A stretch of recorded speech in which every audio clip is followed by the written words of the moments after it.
Assalamualaikum warahmatullahi wabarakatuh.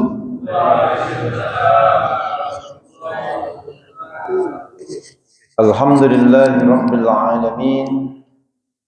Alhamdulillahilladzi anzalal qur'ana fi syahri Ramadan liyutahhiral quluba wa yurshidal nasa ilal aqaidis sahihah wa ilal ulumin nafi'ah wa ilal akhlaqil fadilah alladhi tasmu bil fardi wal mujtama' ilal makanatil 'izzah wal karamah. Asyhadu an la ilaha illallah wahdahu la syarika lah wa asyhadu anna Muhammadan 'abduhu wa rasuluh la nabiyya ba'dahu. Allahumma shalli wa sallim wa barik ala sayyidina wa habibina wa syafi'ina wa maulana Muhammad sallallahu alaihi wasallam wa ala alihi wa ashabihi ajma'in. Amma ba'du. Hadratil mukarramin, para alim ulama, para asatid, segenap pengurus DKM Masjid Al-Husna, tokoh masyarakat, Bapak RT, Bapak RW, Bapak Ibu semua yang hadir, yang mulia dan dimuliakan Allah Subhanahu wa taala. Bersyukur kita kepada Allah dan mengucapkan alhamdulillahi rabbil alamin. Allah himpun kita di pagi hari ini. Betapapun tadi hujan deras mengiringi kepergian kita di masjid ini, mudah-mudahan sebanyak air hujan yang Allah turunkan, sebanyak itu pula rahmat Allah yang dicurahkan kepada kita semua. Sebanyak itu pula dosa-dosa kita yang digugurkan.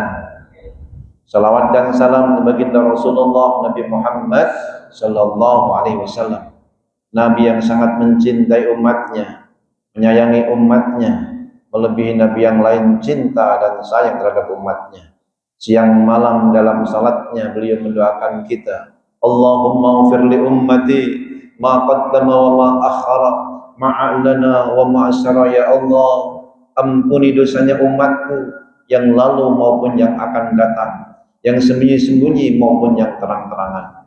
Berkah doa itu mudah-mudahan kita semuanya termasuk umat yang mendapatkan maghfirah ampunan dari Allah Subhanahu wa taala. Amin ya rabbal alamin. Bapak Ibu semua sehat? Alhamdulillah. Shaimun shaimat jamaah yang dimuliakan Allah. Pagi hari ini kita akan membahas akhlak keluarga surgawi. Kita akan membacakan beberapa riwayat dari baginda Nabi Muhammad sallallahu alaihi wasallam ditopang dengan ayat-ayat suci di mana Allah berfirman, a'udzubillahi minasyaitonir rajim, bismillahirrahmanirrahim. Ya ayyuhalladzina amanu anfusakum wa ahlikum naran wa quduha an-nas wal hijarah 'alaiha malaikatun ghilazun shidadun la ya'suna Allah ma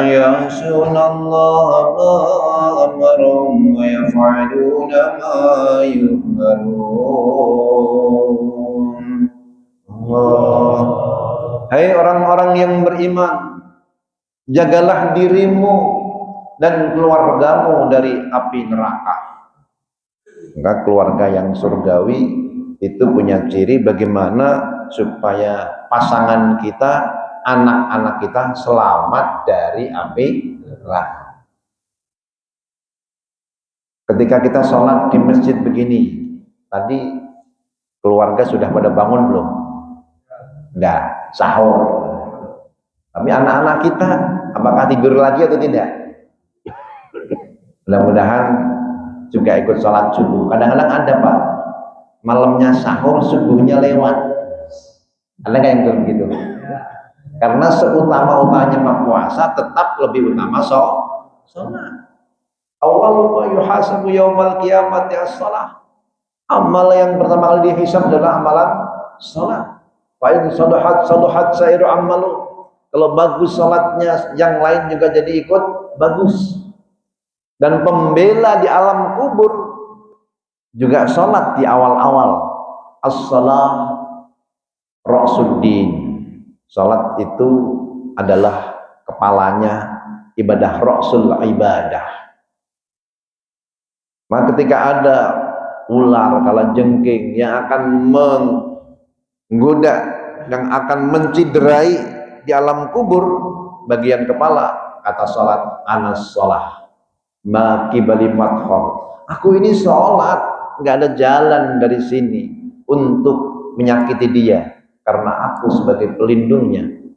Yang dulu ditulis oleh Sayyid Sabiq dalam Aqidatul Islam, bagian kanan, anas siyam makibali madhor, aku puasa, nggak ada jalan dari sini, aku yang menjaganya. Pun ketika mau disiksa bagian kiri, kata zakah makibali madhol, tidak ada jalan dari sini, ana zakah. Dari kaki haji, silaturahmi, ngaji. Mudah-mudahan amal kita menjadi penjaga buat kita semuanya. Amin ya rabbal alamin. Ya ayyuhalladzina amanu qu anfusakum wa ahlikum nara. Hai orang-orang yang beriman, jagalah dirimu dan keluargamu dari api neraka. Dimulai dari ku anfusakum. Maka menasehati pasangan, menasehati anak harus dimulai dari menasehati diri sendiri. Ku anfusakum, baru wa ahlikum nar. Wa quduhan nas wal hijarah, yang bahan bakarnya adalah manusia dan batu. Kenapa didahulukan manusia, bukan batu dulu? Manusia itu kalau sudah keras hatinya, dia lebih keras daripada batu. Nah, kalau orang susah dikasih tahu, orang bilang batu, hatinya sudah membatu. Wal hijarah, semoga Allah lembutkan kalbu dan hati dari keluarga kita semuanya. Amin ya rabbal alamin. Alaiha malaikatun ghilazun shidadun la ya'suna Allah ma amarahum. Yang neraka itu dijaga oleh malaikat yang tidak bermaksiat kepada Allah, la ya'suna Allah ma amarahum, selalu mengikuti perintah Allah. Wa yaf'aluna ma yu'marun, dan selalu menjalankan apa yang Allah perintahkan. Maka malaikat menyiksa nggak ada belas kasihan. Semoga Allah hindarkan kita dan keluarga kita semuanya dari api neraka. Amin ya rabbal alamin. Sangat dianjurkan ketika subuh, ketika maghrib membaca 7 kali. Allahumma ajirni minan nar, Allahumma ajirni minan nar, Allahumma ajirni minan nar, Allahumma ajirni minan nar, Allahumma ajirni minan nar, Allahumma ajirni minan nar, Allahumma ajirni minan nar. Siapa yang membaca 7 kali, diriwayatkan oleh Imam Tirmidzi, hadisnya hasan, dia akan dihindarkan dari api neraka. Jadi dibikin tameng antara dirinya dengan api neraka. Minimal waktu subuh sama maghrib. Insya Allah. Jaga dirimu, keluargamu dari api neraka. Maka ini yang harus kita jaga baik-baik dalam keluarga kita. Jangan sampai pasangan kita, anak-anak kita terkena api neraka. Bagaimana caranya? Jaga kewajiban kita kepada Allah, jaga kebaikan terhadap sesama. Karena sesungguhnya yang paling banyak membuat orang masuk surga adalah taqwa Allah wa husnul khuluq, takwa kepada Allah dan akhlak mulia. Bagaimana suami dan istri bersikap? Rasulullah Shallallahu Alaihi Wasallam di dalam kitab Riyadus Shalihat, ada Riyadus Shalihin, ada Riyadus Shalihat, ditulis oleh Badawi Mahmud As-Syekh dari Aisyah radhiyallahu anha qalat. Dari Aisyah, semoga Allah meridhoinya, dia berkata, dakhaltu imra'atun ma'aha ibnatani laha tas'alu. Dakhalat, masuk, imra'atun, seseorang perempuan, ma'aha ibnatani, bersamanya dua anak perempuan. Ada yang punya dua anak perempuan? Halo? Ada nggak? Perhatikan ini, yang punya dua anak perempuan. Falam tajid indi syai'an ghaira tamratin. Kata Aisyah, aku nggak punya di rumah apa-apa kecuali satu biji kurma. Wa'ataituha iyyaha. Lalu kasihkan satu biji kurma itu kepada ibu tadi. Faqasamatha baina ibnataiha. Lalu sama ibu tadi, kurma itu dibelah dua. Walam ta'kul minha. Yang separuh dikasih kakaknya, separuh kasih adiknya. Ibunya rela tidak makan. Wa'ataituha iyyaha faqasamatha baina ibnataiha walam ta'kul minha. Summa qamat fakhrajat. Lalu berdiri, lalu pergi. Padahal Nabi sallallahu alaihi wasallam. Lalu masuklah Nabi sallallahu alaihi wasallam alaina, ke rumah kami. Fa akhbartuhu, ku kasih kabar tentang berita tadi. Apa kata Nabi? Man ubtuliya min hadhil banati bisyai'in kunna lahu sitran minan nar. Barang siapa yang diuji berupa anak-anak perempuan, contohnya dua anak perempuan, maka mereka akan menjadi satir penghalang dari api neraka. Jadi anak-anak perempuan kita itu menjadi penghalang dari api neraka. Yang punya dua anak perempuan mudah-mudahan terhalang dari api neraka. Yang baru satu nambah lagi. Lalu dalam riwayat disebutkan man ubtuliya imra'ataini, siapa yang dia diuji dengan dua anak perempuan, fa ahsana fi sahdihima, dia berbuat baik, sabar dalam mendidik keduanya, adkhalahumal jannah, keduanya akan memasukkan orang tuanya ke dalam surga. Kebaikan kita kepada anak perempuan kita itu akan memasukkan kita ke dalam surganya Allah Subhanahu wa ta'ala. Dari Abu Hurairah radhiyallahu anhu, anin Nabi sallallahu alaihi wasallam, qala man kana yu'minu billahi wal yaumil akhir fala yu'ti jarahu. Siapa yang beriman kepada Allah dan hari akhir, jangan nyakitin tetangga. Bapak Ibu punya tetangga? Pernah nggak disakitin tetangga? Halo? Pernah nggak disakitin tetangga? Ya mudah-mudahan kita semuanya berlapang dada dan memaafkan kesalahan tetangga itu. Amin ya rabbal alamin. Pesan Nabi, orang yang beriman pada Allah dan hari akhir, maka jangan nyakitin tetangga. Wastausu bin nisa'i khairan. Berikan nasihat pada perempuan-perempuan itu dengan nasihat yang baik. Kenapa? Fa innahunna khuliqna min dila'in. Karena perempuan dicipta dari tulang rusuk yang bengkok. Wa inna a'waja shay'in fi dhal'i a'laha, dan tulang rusuk yang paling bengkok adalah yang paling atas.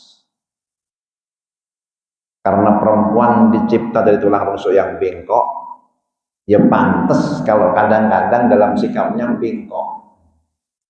Pak, Bapak, halo, ini pada serius atau pernah nggak dibikin jengkel sama istri? Pernah? Pernah kesaneng? Lah memang asalnya bengkok, kata Nabi. Dan itu diambil dari paling atas. Wa inna awwaja shay'in fi dha'in a'lahu. Yang paling bengkok, yang paling atas. Fa in dhatta tuqimuhu kasartahu. Kalau kamu luruskan dengan keras, kamu bikin pecah. Artinya kalau meluruskannya keras-keras, bikin dia ngambek, tambah parah. Maka perempuan nggak ada salahnya.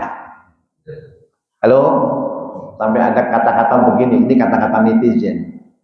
Jangan pernah mendebat istri kalau lagi marah. Tunggu tenang. Dan kalau tenang, jangan didebat, nanti bisa marah.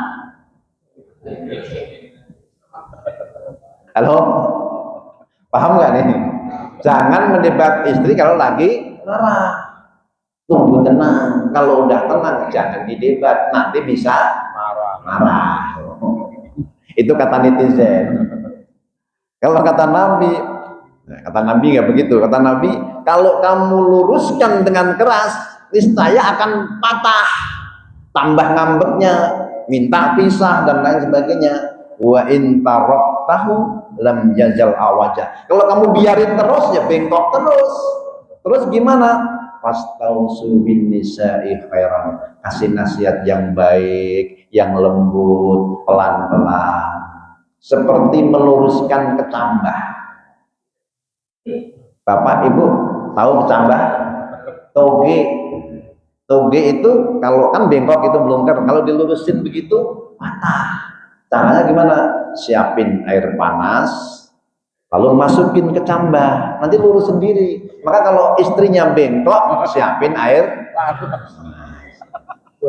Jangan dimasukin air panas. Kasih bakso, kasih mie, ajak makan dulu, bikin seneng dulu, diangetin dulu. Nabi itu ketika Aisyah radhiyallahu anha marah, Nabi nggak langsung ikut marah, nggak langsung meluruskan. Nabi tinggal ke masjid, sholat dulu, mohon sama Allah, lalu pulang ke rumah. Allahumma adhib ghaiza qalbaha ya Allah, hilangkan kemarahan. Nabi minta tolong sama Allah, dimarahin istri. Aisyah marah, tapi dibiarkan enggak, baru di pangkuannya dibelai sambil memberikan nasihat. Di sini kalau istrinya marah, bapak belai atau bapak tinggalin? Tinggal. Di sebagian cari lagi, nggak begitu. Beliau belai rambutnya, lalu memberikan nasihat. Tadi siapa yang mengatakan begini dan begini? Siapa yang mengatakan bahwasanya Allah telah menggantikan Khadijah dengan yang lebih baik? Ya Aisyah Humairah, wahai kehidupanku Aisyah Humairah, permata hatiku. Jadi wahai yang memiliki pipi kemerah-merahan. Nabi itu manggil istrinya dengan panggilan yang menyenangkan. Bapak kalau manggil istrinya Humairah atau yang lain, Mae, Boe gitu kan. Bu, ini kadang-kadang terlalu jujur, brot, nggak boleh gitu. Nyakitin, panggil yang menyenangkan. Ya Humairah, ya Aisyah. Khadijah itu bersama aku ketika orang-orang mengusirku. Khadijah yang membelaku ketika orang-orang menyakitiku. Khadijah yang menghabiskan hartanya untuk dakwahku. Sementara engkau bersama aku di Madinah, Rasulullah sudah diikutin oleh para sahabat. Rasulullah menjadi pemimpin. Khadijah itu yang membela aku, kata Nabi. Sebenarnya yang membela, menjaga laki-laki menjaga perempuan atau perempuan menjaga laki-laki? Halo? Perempuan. Laki-laki menjaga perempuan atau perempuan menjaga laki-laki?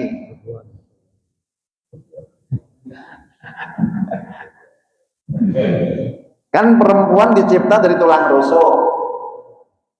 Laki-laki itu jantungnya.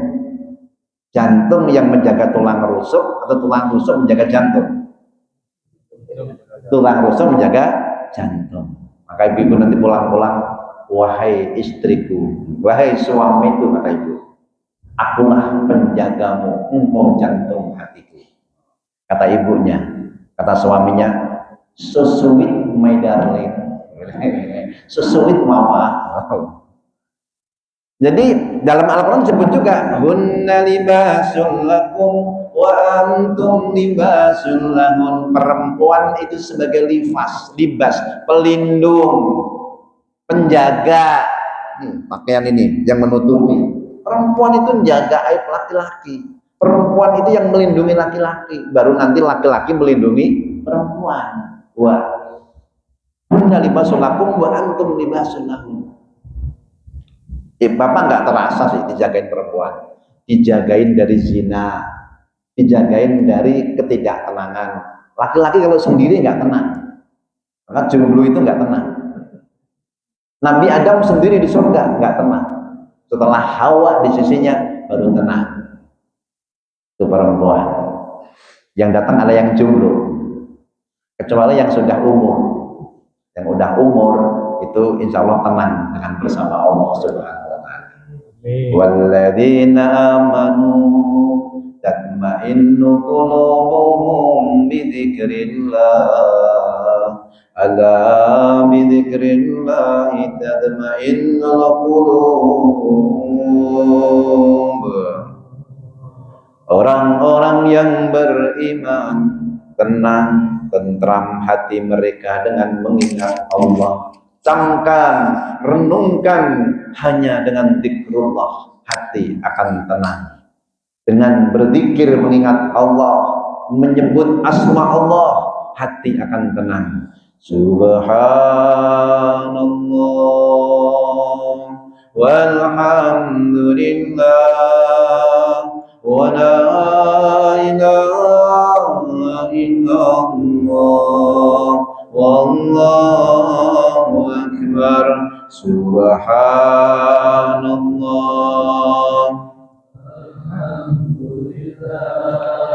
wa la ilaha illallah wallahu akbar. Subhanallah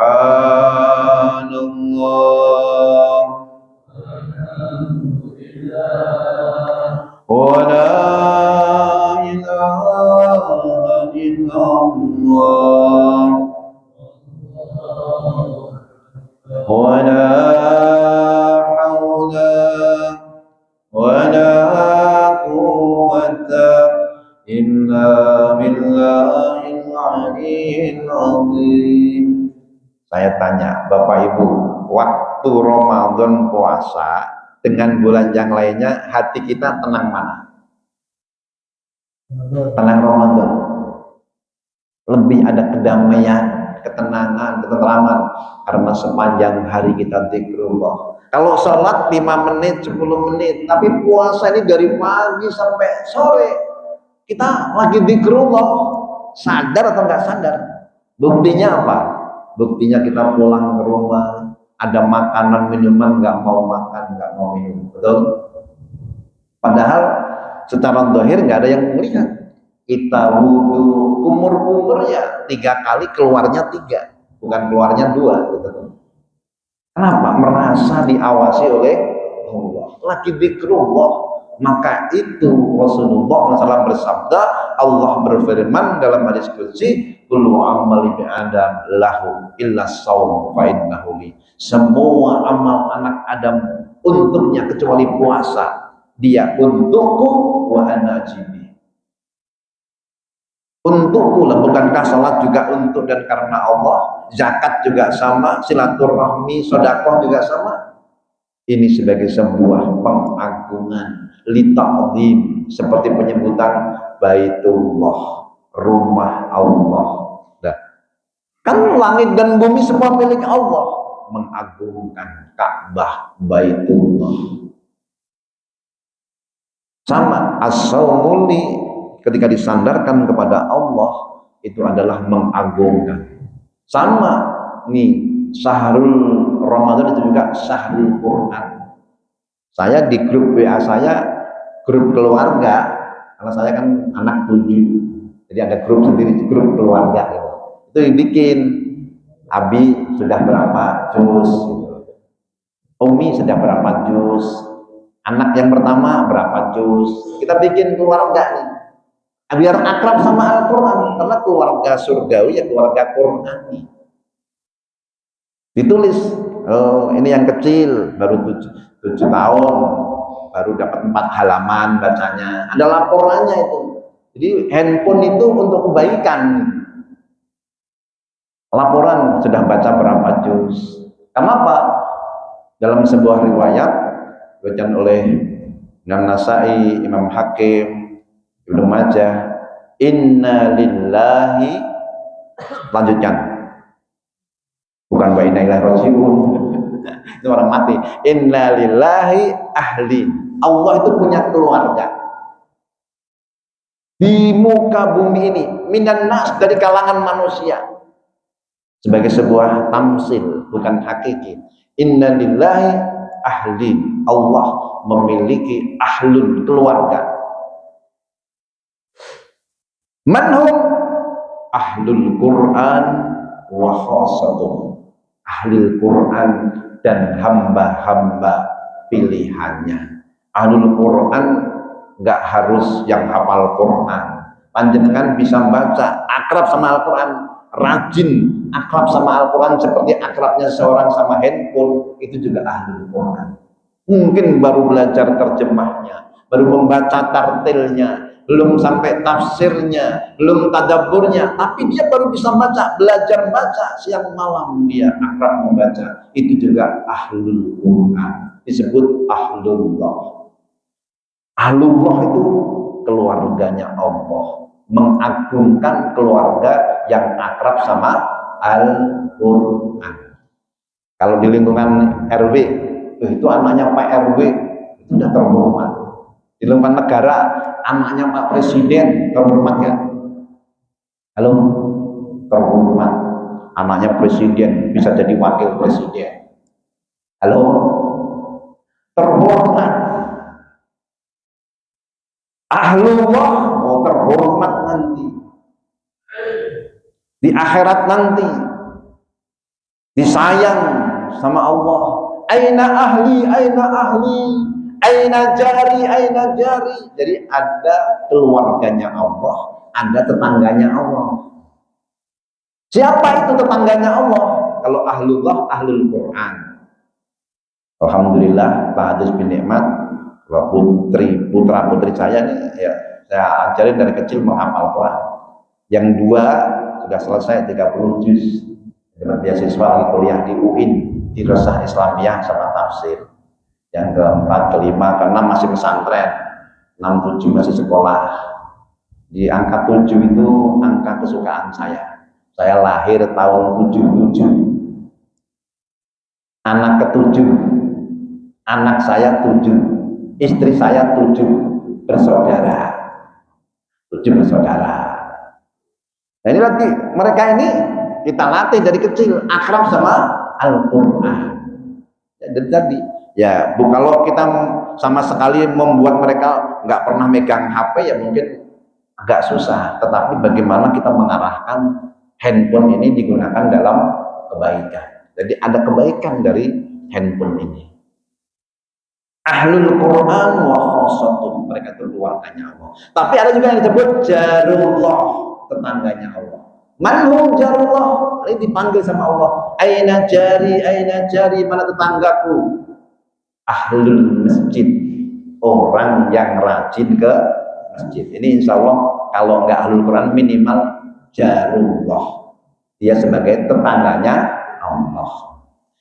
Itu bukan yang tetangga masjid, karena tetangga masjid kalau dia nggak pernah ke masjid ya bukan jarullah. Yang rajin ke masjid walaupun rumahnya jauh dari masjid, yang biasanya datang duluan itu yang rumahnya jauh atau yang dekat? Kadang-kadang yang jauh, yang dekat itu kadang-kadang nunggu koma. Halo, mereka itu jarullah. Maka jadikan keluarga kita juga selain ahlullah, jarullah, tetangganya Allah, ahlul masjid.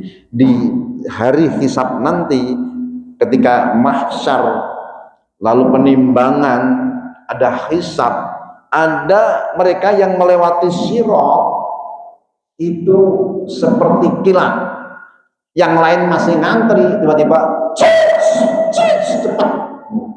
Siapa itu? Para malaikat, kata orang-orang. Lah, alladzina yadhkurunallah fi masajidihi, itu orang-orang yang gemar berzikir kepada Allah, memakmurkan rumah Allah. Bapak Ibu nanti melewati sirat maunya sendiri-sendiri atau bareng-bareng? Nah, lalu bareng-bareng insya Allah ini aman. Nanti imamnya jadi komandan, apa itu, masinisnya, jadi pilotnya, muadzinnya jadi kondektornya. Ayo bapak pulang, masuk. Maka muadzin kenceng, Allahu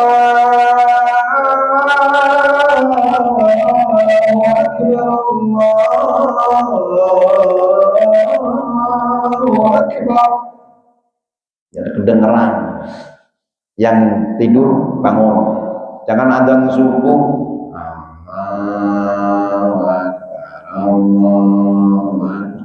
Enggak pada bangun itu, tambah mules. Di sini adzannya kenceng. Saya masih muda. Alhamdulillah. Nah, kita kembali lagi. Jadi ada ahlullah, ada jarullah. Jarullah itu mereka tetangga-tetangganya Allah disebut. Siapa itu? Ahlul masjid. Mereka yang rajin ke masjid. Jadikan keluarga kita selain ahlullah juga jarullah.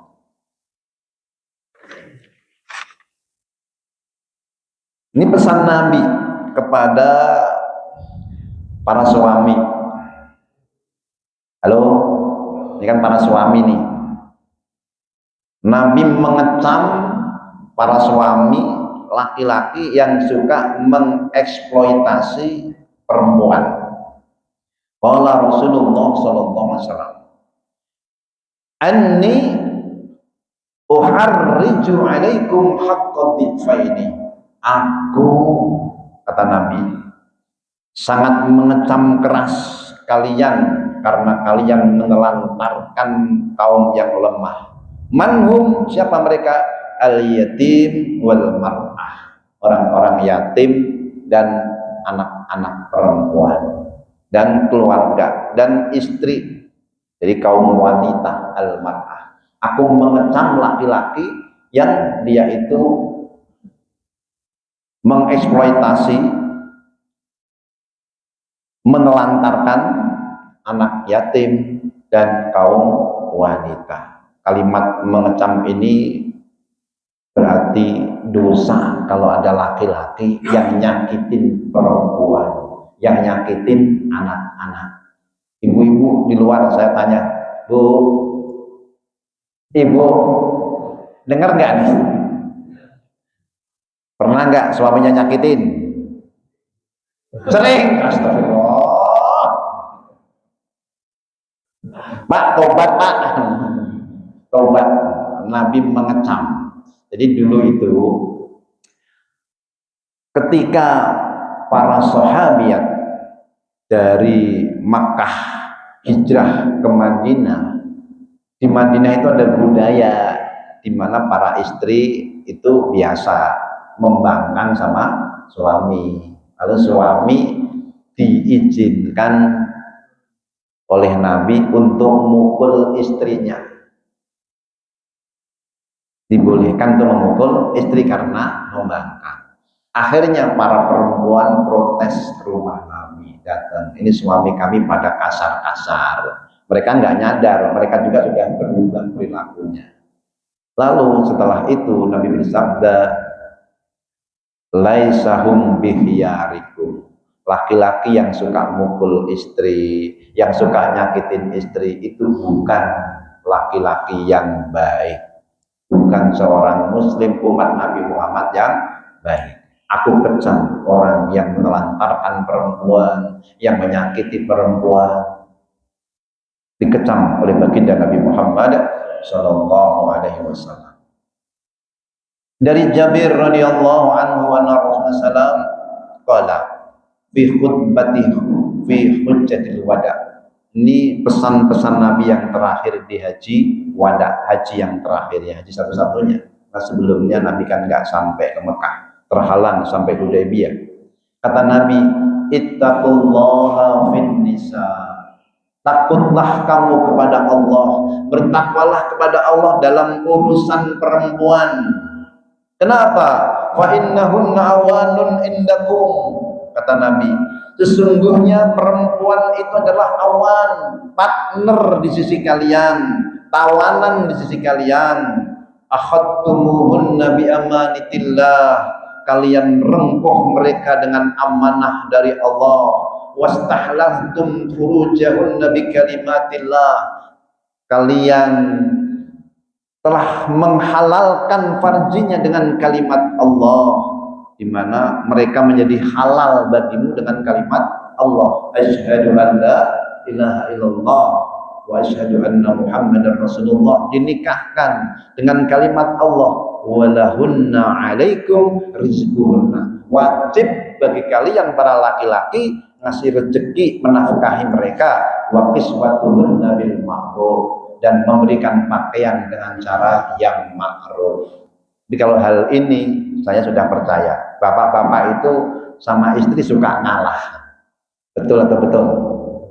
Kan buat istri beli baju 3-4 kali, bapaknya itu aja nggak ganti-ganti. Halo?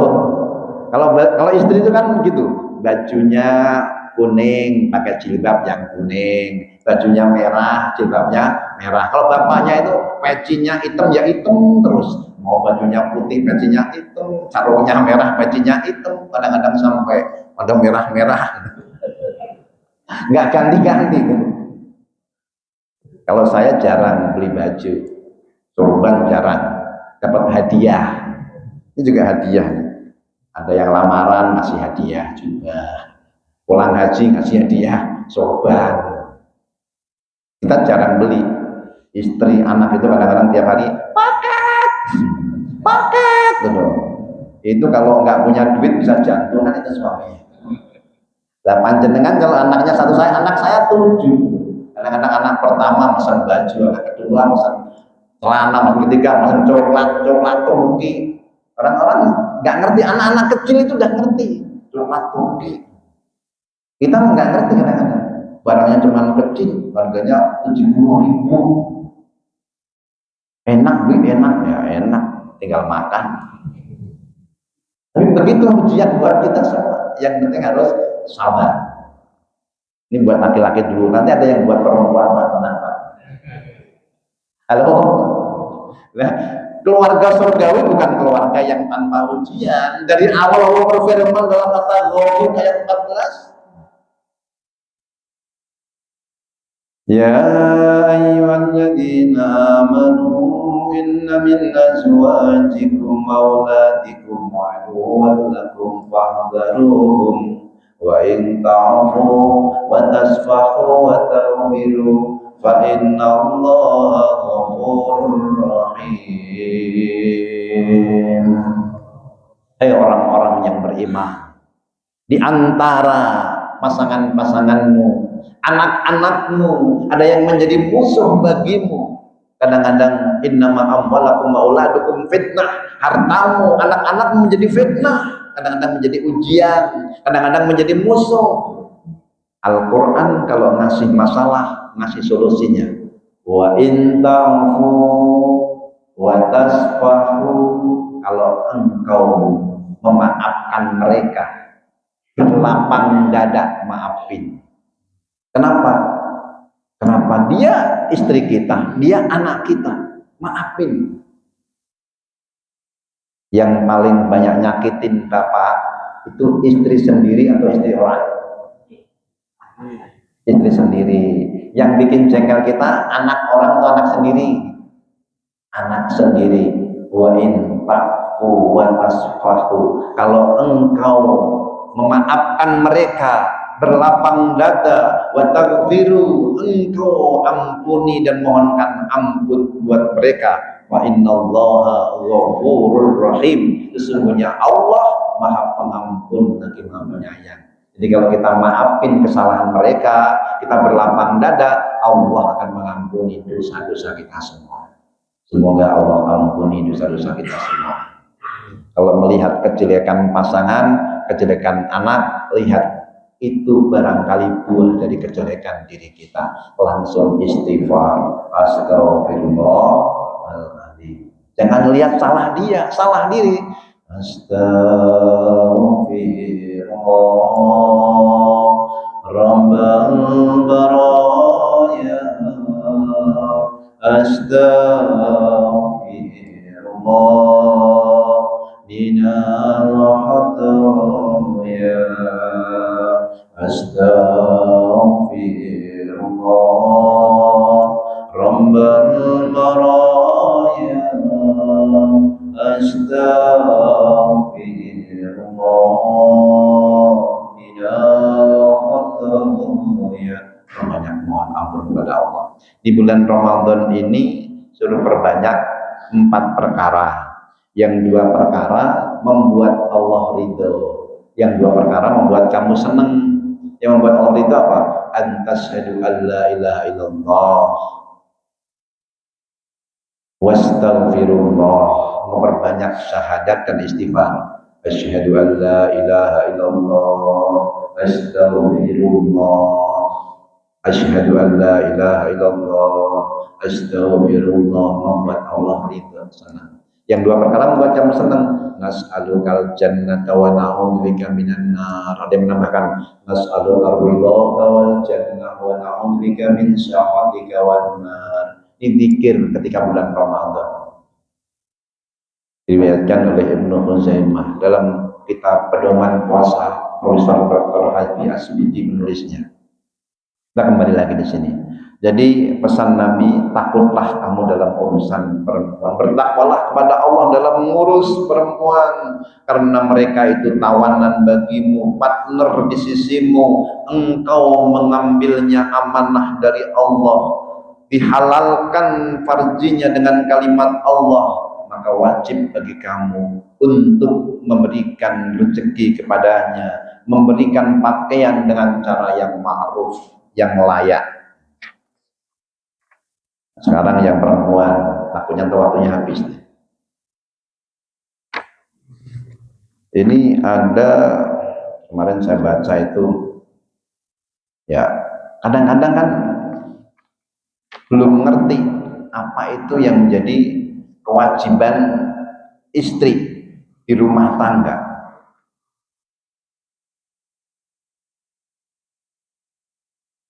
Selama ini sering dijelasin, kewajiban itu cuma satu, yang lain kewajiban suami. Pernah nggak mendengar penjelasan kayak gitu? Ustadz-ustadz yang lagi viral itu loh. Halo? Kewajiban itu cuma satu, yang lain kewajiban suami. Kewajiban itu cuma satu, apa itu? Dia melayani suaminya kalau suaminya memintanya. Itu yang lain nyusuin dan enggak, bukan kewajiban, itu mah cuma tambahan. Kalau istrinya nggak mau nyusuin, itu kalau dulu itu mencari perempuan yang menyusui, dibayar. Yang bayar siapa? Suami. Masak bukan kewajiban istri. Kalau istrinya nggak mau masak, nyari orang untuk masakin, yang bayar suami.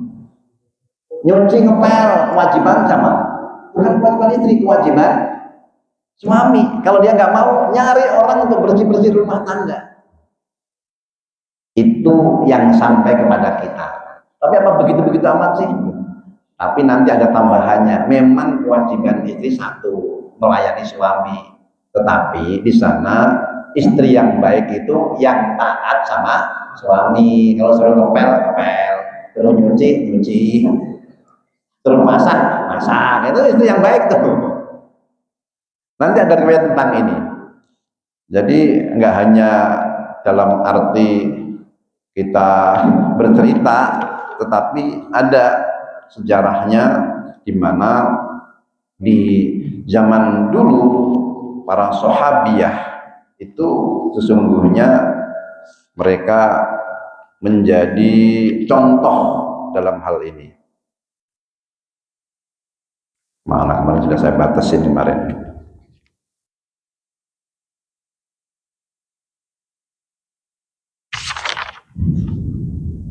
Daftarnya lagi deh.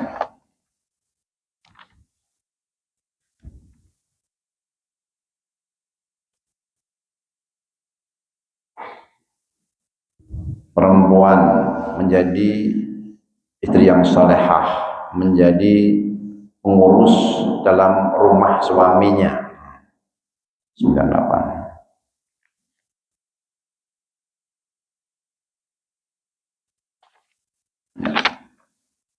Kullukum ra'in wa kullukum mas'ulun an ra'iyatihi. Ini hadis dari Umar bin Khattab radhiyallahu anhu dari Nabi SAW. Setiap kalian pemimpin, setiap kalian akan diminta pertanggungjawabannya terhadap kepemimpinannya. Wal amiru ra'in, secara umum penguasa adalah pemimpin bagi rakyatnya. War rajulu ra'in ala ahli baitihi, dan seseorang itu juga menjadi pemimpin di dalam rumahnya, suami maksudnya. Wal mar'atu ra'iyatun ala baiti zawjiha. Perempuan itu ra'iyah, bertanggung jawab di atas rumah suaminya, dalam rumah suaminya. Wa waladihi, anak-anaknya. Jadi ya nggak tepat juga kalau semua harus suami. Rupanya di sini disebutnya wal mar'atu ra'iyah ala baiti zawjiha wa waladihi. Perempuan itu bertanggung jawab di dalam rumah suaminya dan anak-anaknya. Wa kullukum ra'in wa kullukum mas'ulun an ra'iyatihi. Setiap kalian pemimpin bertanggung jawab atas yang dipimpinnya. Nanti dijelaskan di dalam riwayat yang berikutnya. Dari Ali radhiyallahu anhu, dari Ali semoga Allah meridhoinya. Ini kan nggak ada sarapan kan? Jadi kita tambahin 10 menit. Bahwa Rasulullah SAW lama zawaja Fatimah, ketika menikahkan Fatimah, ma'asamaha bihamilah wa wisadah, beliau membekali selembar beludru, sebuah bantal berisi sabun, 2 buah piring besar, dan 2 buah tempat minum. Ringkasnya, karena waktunya tinggal dikit. Kata Fatimah, suatu hari Ali berkata kepada Fatimah, kamu ini nimba air sendiri, menepuk menumbuk tepung sendiri. Aku nggak tega lihat kamu begini. Coba kamu datang ke rumah Nabi, minta pembantu, kata Ali. Aku nggak tega lihat tangannya Fatimah, penghuni surga. Wanita yang awal-awal masuk surga kan diantaranya Fatimah. Selain Khadijah, kemudian Asiyah binti Zam'ah, Maryam binti Imran, ada 4, diantaranya Fatimah. Coba kamu ke rumah Nabi, beliau melembutkan tepung, nimba air sampai tangannya itu melepuh. Kalau yang orang kampung ngerti, kalau orang kota nggak ngerti tangan melepuh. Kapalan keluar apa itu namanya? Nanahnya itu, airnya, pada melepuh. Pergi pada Nabi, minta pembantu biar bantuin. Tadi itu Nabi kan sudah jadi pemimpin negara dan pemimpin agama di Madinah. Lalu beliau datang menghadap Nabi. Ada apa?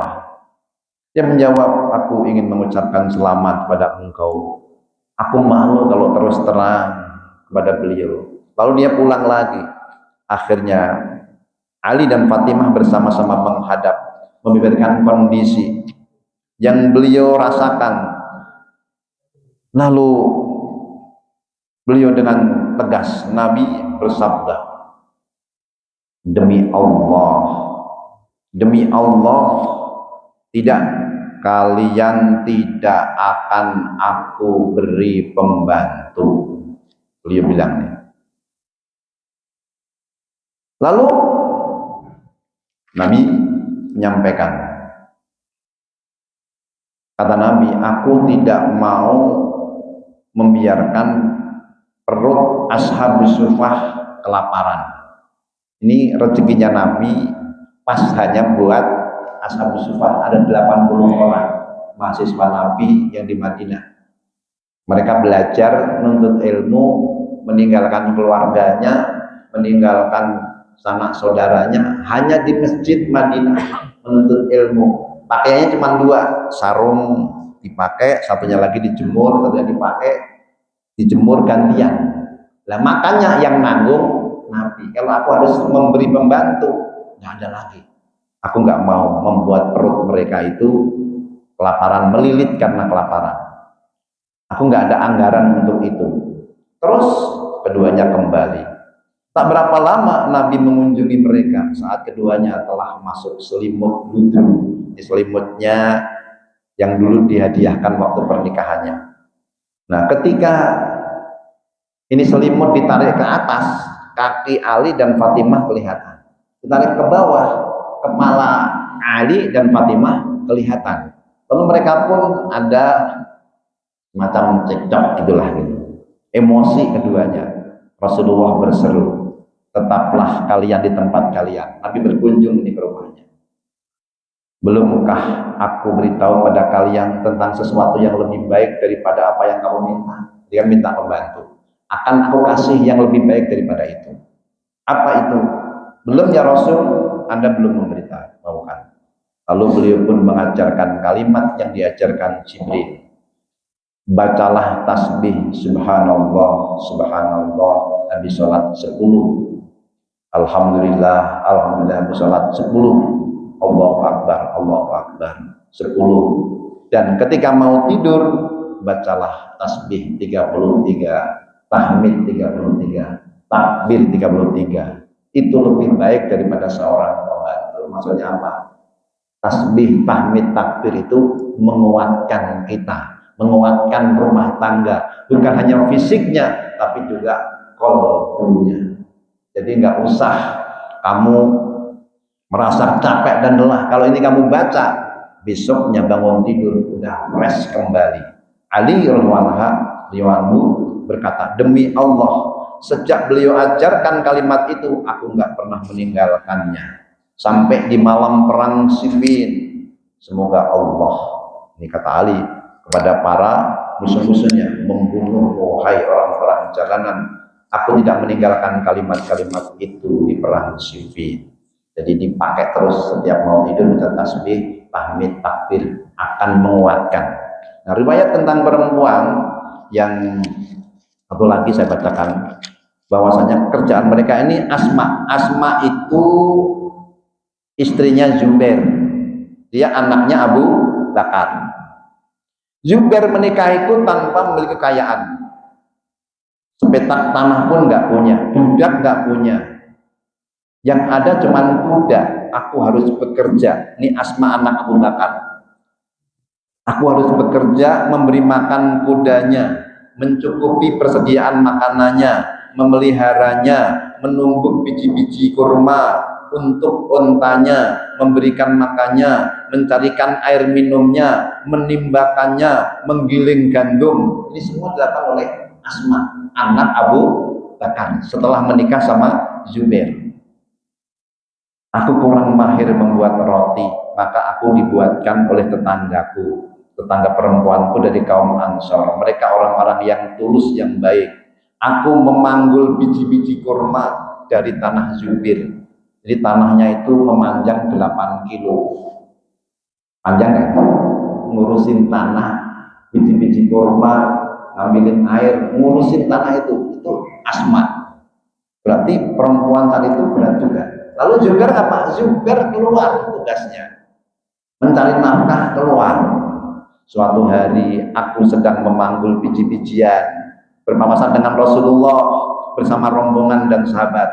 Rasul memanggilku, aduh, yuk sini bareng, naik unta. Ini maksudnya naik unta yang dibawa Nabi, suruh bonceng. Ini menjadi dalil bolehnya bonceng. Halo, Nabi ngajak Asma untuk bonceng. Lagi bawa biji-bijian, itu kan berat. Nah, ini menjadi dalil bolehnya bonceng. Jadi kalau istrinya naik gojek jangan cemburu. Tapi apakah Asma mau? Enggak. Kenapa? Aku tahu Zubair itu sangat pencemburu. Saya enggak mau. Lebih baik aku enggak usah naik untanya Rasulullah. Nah, setelah pulang itu cerita sama Zubair. Kata Zubair, demi Allah, memanggul biji-bijian itu lebih berat daripada menumpang kendaraan beliau. Sebenarnya kan lebih berat memanggul biji-bijian, tetapi istrinya memilih itu untuk menjaga hati suaminya. Nah, Zubair itu seorang pencemburu. Dan ini menjadi dalil, ya saat itu nggak semua wanita pakai cadar. Buktinya Nabi mengenal Asma. Tapi kalau yang mau pakai cadar ya boleh-boleh saja, tetapi itu bukan menjadi kewajiban. Nah, ini sedikit uraian bahwa para wanita saat itu ya mereka sangat benar-benar dalam berjihad gitu, dalam ngurus rumah tangga. Nggak seperti yang kadang-kadang dipahami dari fikih yang kadang-kadang cuma memberatkan sebelah. Ya kedua-duanya punya kewajiban, baik suami maupun istri. Karena suami yang baik kayak Rasulullah itu jahit ngesol sepatunya sendiri, ikut nyuci. Rasulullah itu nyuci juga. Ketika Aisyah merendam baju, beliau tidur, Rasulullah mencuci pakaian itu dan menjemurnya. Aisyah bangun, sudah dijemur. Aisyah sedih. Ya Aisyah, kenapa engkau sedih ya Rasul? Kalau ini juga Anda yang mengerjakan, lalu pahalaku di mana? Ya sudah, aku yang mengerjakan, pahalanya buat kamu. Ini kalau bapak-bapak nyuci, kira-kira ibunya sedih atau senang? Halo? Kayaknya kalau perlu tambahin sekalian. Dan itu juga nggak jadi masalah. Jadi sebenarnya ya kebersamaan aja, di situ kebersamaan dan kerelaan. Nggak ini pekerjaan suami, pekerjaan istri, nggak seperti itu. Kecuali yang memang mengandung, menyusui, melahirkan, yang itu kodratnya wanita gitu. Tapi kalau nggak mau juga dia menyusui, laki-laki wajib mencarikan perempuan yang menyusui. Kalau sekarang pakai formula, termasuk bersih-bersih. Nah kalau ada jamaah nanya ini, Ustaz, gimana itu saya nggak mau masak? Ya sudah, pergi ke warung Padang, warteg, itu solusi. Nggak usah dipaksa masak, nggak usah, itu bukan kewajibannya memang. Saya sendiri begitu, kalau nggak ada, ya sudah, kalau mau masak kita yang masak, kalau nggak beli. Sekarang GoFood juga gampang. Begitu. Baik, ini uraian tentang keluarga surgawi para sahabat. Nggak semuanya enak ya, kalau enak syukuri, kalau nggak enak sabari, itulah penghuni surga. Nanti kalau mau enak terus di surga, kalau sekarang ya isinya syukur dan sabar. Baik, sampai di sini uraiannya, sepertinya sudah lewat 10 menit. Nggak pakai tanya jawab lagi ya? Ada. Ternyata ada. Lalu tadi yang masuk tadi.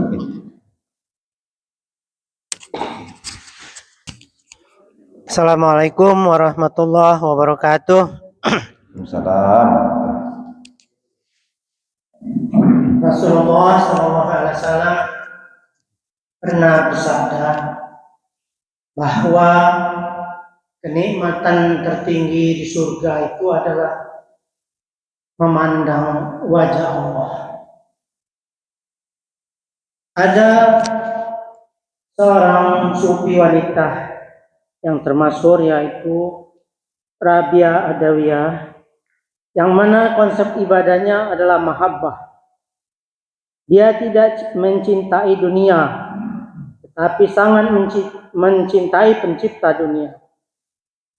Dia beribadah tidak takut neraka dan tidak berharap surga, tapi beribadah semata-mata mencintai sang pencipta neraka dan surga itu sendiri. Pertanyaannya, mungkinkah ini adalah penghambaan tertinggi dari seorang hamba? Dan mungkinkah ini keridhaan Allah Subhanahu wa taala yang tertinggi, yaitu dapat memandang wajah Allah? Mohon kiranya pencerahan dari Ustaz. Assalamualaikum warahmatullahi wabarakatuh. Waalaikumsalam. Jadi ibadah itu bertingkat-tingkat.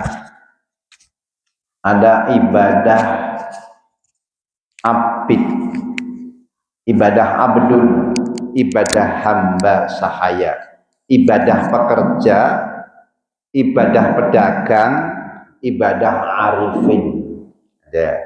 Yang pertama, ibadah yang paling rendah, ibadahnya budak. Ya pokoknya ikutin tuannya aja lah. Ibadahnya budak, ikutin tuannya. Ya ikutin aja. Ada ibadahnya pekerja, hitung-hitungan, balasannya apa. Tuh, pekerja. Ya pengen surga, ya pengen neraka. Tapi itu termasuk ibadah juga. Karena mintanya sama Allah. Minta surga itu enggak salah. Salah juga orang yang nyalahin orang yang minta surga. Nabi Ibrahim aja minta waj'alni min warasati jannatin naim. Jadikan aku yang mewarisi surga yang penuh dengan kenikmatan. Lalu ibadah tadi yang paling tinggi adalah arifin. Orang yang arif, yang kedah kenal Allah, nggak peduli surga neraka. Yang penting Allah ridho. Liso ini farhatani. Bagi orang yang puasa dapat dua kebahagiaan. Farhatun inda iftarihi ketika berbuka puasa, wa farhatun inda liqa'i rabbih, dan kebahagiaan ketika berjumpa dengan Tuhannya. Maka di situ sesungguhnya beliau dalam hal ini, dalam beberapa syair-syairnya itu kalau secara syariat ya nggak boleh, tapi secara sufi madhab mahabbah boleh-boleh saja. Orang cinta gitu, sudah cintanya sama Allah. Banyak riwayat tentang itu yang lebih. Hasan Basri ingin meminangnya, kemudian aku cinta, begitu indah kedua matamu. Lalu dia masuk kamar, matanya dicongkel, ini buat kamu. Itu cerita-cerita yang lebih tentang Romia Adawiyah. Tetapi intinya beliau itu memang dari awalnya yang dulu diperbudak, hendak dizinai, mohon maaf, sama majikannya. Lalu ada cahaya, setiap malam dia tersungkur. Mahabbahnya kepada Allah melebihi daripada mahabbah terhadap segala yang dicipta. Dia seorang perempuan yang menghabiskan waktu malam-malamnya untuk ibadah. Jadi sudah arifin, sudah mengenal Allah Subhanahu wa ta'ala. Ada cucu Nabi Zainal Abidin As-Sajjad, dia ahli sujud, sudah kenal Allah, ya hari-hari untuk sujud. Setiap hari nggak kurang 300 rakaat. Kita suruh 300 rakaat, 23 aja kadang-kadang pada mundur. Kita belum arifin. Kita mungkin minal makruhin, baru ibadah tapi terpaksa. Ada ibadah yang tadi, yang menjadi sebagai seorang hamba yang penting ikut aja. Ada yang tujar, pedagang, hitung-hitungan, dapatnya apa. Yang itu nggak salah juga. Nabi sering memberikan beberapa dalam riwayatnya itu bahwasanya kalau kamu begini pahalanya ini akan dihindarkan dari api neraka, itu nggak salah juga. Tapi udah arifin, nggak peduli. Nah itu makomnya nanti makom ridho. Apapun yang terjadi dia sudah ridho dengan ketentuan Allah Subhanahu wa ta'ala. Kalau udah makom ini, hidup udah enak, sudah pada makom ini. Nggak pernah melihat makhluk lagi. Yang dia lihat adalah ini perbuatan Sang Khalik.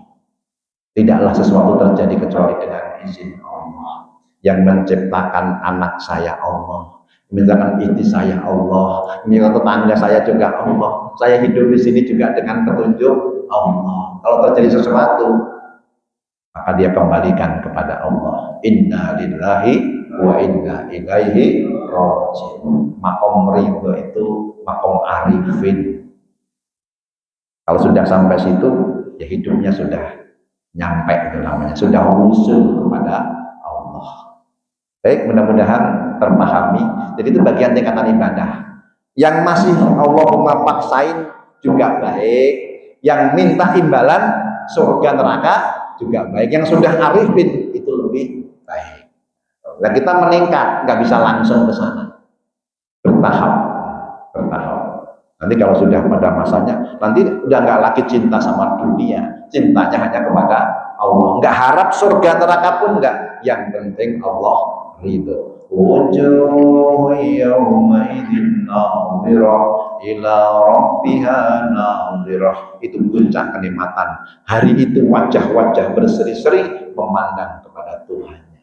Kata Allah, Assalamualaikum ya ahlal jannah. Dalam tafsir Al-Azhar, Hamka mengutip sebuah riwayat, saat itu ada hatib, ketika seluruh ahli surga mendapatkan kebahagiaan, ada hatib, keselamatan untuk kalian semua wahai ahli surga. Mulai saat ini akan diberikan kenikmatan yang lebih nikmat daripada kenikmatan yang kalian terima. Ya Rabbi, kata hamba-hamba dan makhluk. Maka ketika itu, adakah kenikmatan yang melebihi kenikmatan yang kami terima selama ini? Mulai saat ini akan dibuka, disingkap tabir yang menghalangi antara Rabb dengan hambanya, antara Khalik dengan makhluknya. Dibukalah. Salamun alaikum tibtum antum suada antum khalidun. Kalian semua bahagia, kalian semua kekal abadi di dalam surga. Itulah kenikmatan yang abadi setelah memandang kepada Allah Subhanahu wa Ta'ala. Semoga kita semuanya termasuk hamba-hamba yang mendapatkan kenikmatan itu. Amin ya rabbal alamin. Baik, kita berdoa kepada Allah. A'udzubillahi minasyaitonir rajim. Bismillahirrahmanirrahim. Alhamdulillahirabbil alamin. Allahumma shalli ala sayyidina Muhammad wa ala alihi wa ashabihi ajmain. Ya Allah ya Karim, ya Rahman ya Rahim, ya Qawi ya Hakim, ya Dzal Jalali wal Ikram. Allahumma inna nas'aluka ridhaka wal jannah wa na'udzubika min sakhatika wan nar. Ya Allah, kami mohon ridho-Mu dan syurga. Kami berlindung dari kemurkaan dan api neraka. Rabbana atina fid dunya hasanah wa fil akhirati hasanah wa qina adzabannar. Rabbana ighfir lana wa li walidina warhamhum kama rabbawna shighara. Rabbana semua dosa-dosa kami, dosa dan salah kedua orang tua kami yang susah payah mendidik membesarkan kami. Ya Allah, yang sudah tiada lapangkan alam kuburnya, cahayai dengan rahmat-Mu, kumpulkan bersama keluarga kasih-Mu, jadikan kuburnya taman-taman surga-Mu. Ya Allah, jadikan kami keluarga kami hamba-Mu yang ahli Al-Quran, min ahli Al-Quran wa khasati, min ahli ilmi wa ahli khair, rahmatika ya arhamar rahimin. Subhana rabbika rabbil izzati amma yasifun, wa salamun alal mursalin, walhamdulillahi rabbil alamin. Assalamualaikum warahmatullahi wabarakatuh.